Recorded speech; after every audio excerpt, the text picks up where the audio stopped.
2022년 8월 13일 큐티 레위기 24장 1절에서 23절까지 말씀입니다.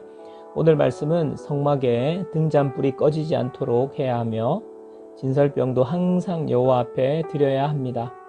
하나님의 이름을 모독한 자를 처벌하고 살인과 피해를 입은 것에 대한 처벌 규정을 말씀하고 있습니다. 묵상입니다.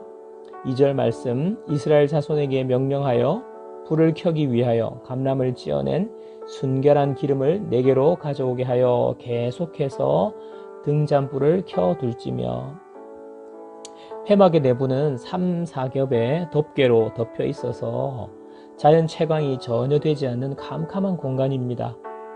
어둠 속에서 제사장이 움직이고 제대로 사역을 할 수 있도록 하는데 절대적으로 빛이 필요합니다. 등잔대는 한결같이 우리의 길을 비추시고 인도하시고 보호하시는 하나님의 손길을 상징합니다. 시편 119편 105절에도 주의 말씀은 내 발의 등이요 내 길의 빛이니이다 라고 말씀하십니다. 한 치 앞도 내다볼 수 없는 캄캄한 길을 우리는 날마다 걸어가고 있습니다. 그것이 인생입니다. 이 인생길에 말씀은 등불이입니다.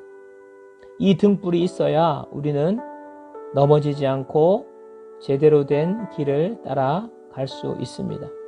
적용 질문, 나는 오늘 무엇을 따라 누구의 말을 들으며 인생의 길을 걸어가고 있습니까? 하나님의 말씀이 내 인생을 인도하는 등불임을 믿습니까? 8절 말씀, 안식일마다 이 떡을 여호와 앞에 항상 진설할지니 이는 이스라엘 자손을 위한 것이요 영원한 언약이니라. 회막 안에는 12개의 떡을 진설해 놓아야 합니다. 12개는 12지파를 상징하는 것입니다. 진설병의 히브리어 뜻은 얼굴의 떡입니다. 얼굴은 하나님의 임재를 뜻합니다. 하나님의 임재와 교제를 항상 누려야 한다는 것입니다. 떡은 생명을 유지하게 해줍니다. 즉 하나님의 임재를 경험하고 하나님과 교제해야 우리가 생명을 누리며 살 수 있다는 것입니다. 이 세상의 떡은 육체를 유지해 주지만 영혼을 살리지는 못합니다. 그래서 사람이 떡으로만 살 수 없는 것입니다. 예수님께서 요한복음 6장 48절에서 내가 곧 생명의 떡이니라고 말씀하셨습니다. 예수님을 통해 우리는 생명을 누리고 하나님과 교제할 수 있습니다. 예수님을 알 때 하나님을 알 수 있습니다. 적용 질문, 나는 날마다 생명의 떡을 하나님 앞에 준비하고 있습니까?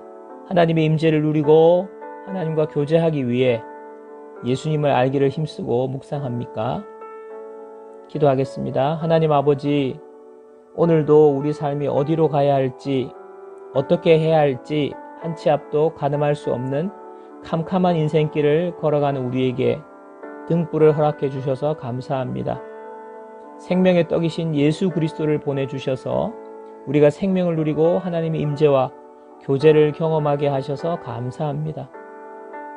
등불과 떡이 내 삶 속에서 항상 하나님 앞에 끊이지 않게 하옵소서. 오늘도 우리에게 말씀을 주시고 그 말씀의 빛을 따라 살아가는 하루가 되게 하옵소서.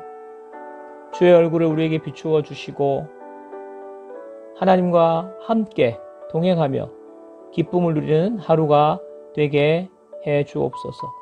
예수님의 이름으로 기도합니다. 아멘.